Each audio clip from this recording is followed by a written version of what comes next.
Shalom, Ashar, Shabbat. Let's get delighted with the word, right? Because it's what? It's the Sabbath day, right?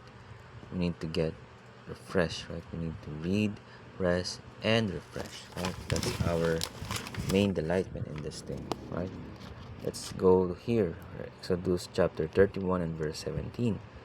It is a sign between me and the children of Israel forever.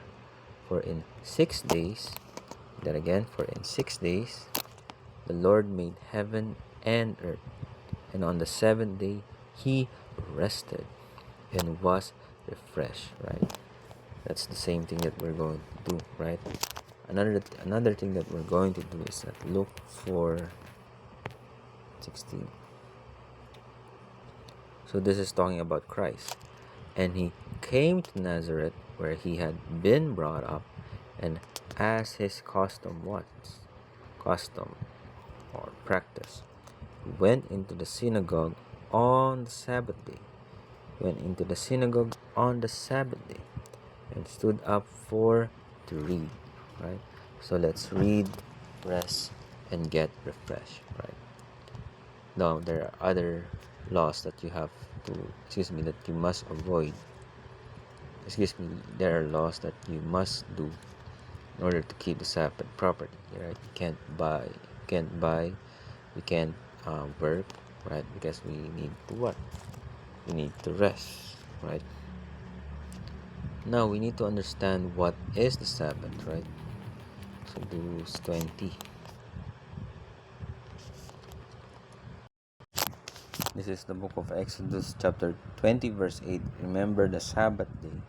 Read that again. Remember the Sabbath day, to keep it holy. Holy means set apart. Verse 9. 6 days shall thou labor.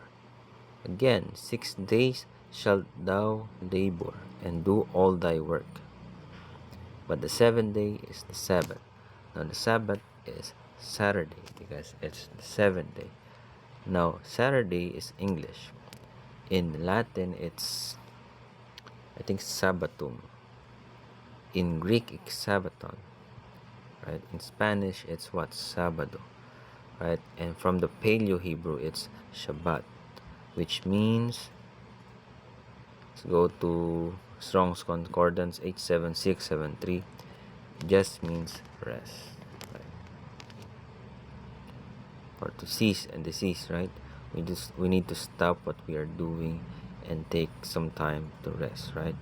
That's what we're going to do, and get delighted with the word, right? Not our own words, right? But the words of the Most High, right? That's why we have to read and teach, right? This is the book of Isaiah chapter 58 and verse 13. If thou turn away thy foot from the Sabbath, from doing thy pleasures on my holy day, and call the Sabbath a delight, the holy of the Lord, honorable and shalt honor him, right? You need to honor him, and not doing thine own ways, nor finding thine own pleasures, nor speaking thine own words, right? You only need to speak, right? Well, not literally, but you have to meditate on the word, right? You may get edified and fixed, right? Get refreshed. That's what we're going to do in the Sabbath, right? Ephesians, let's go to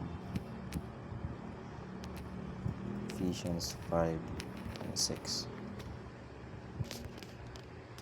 This is Christ. This is Paul, right? Talking to the church in Ephesus. Husbands, love your wives, even as Christ also loved the church, and gave himself for it. Verse 26, that he might sanctify and cleanse it with the washing of water by the word. Right? We need to read the words, right? When you are reading, you are what? Taking in the words, right? The words of Christ. Christ, Yahushua HaMashiach, right? That's what we're going to meditate on daily, right? We may practice this, right? Joshua 1 and 8, right? This book of the law shall not depart out of thy mouth, Right? Let's read that again.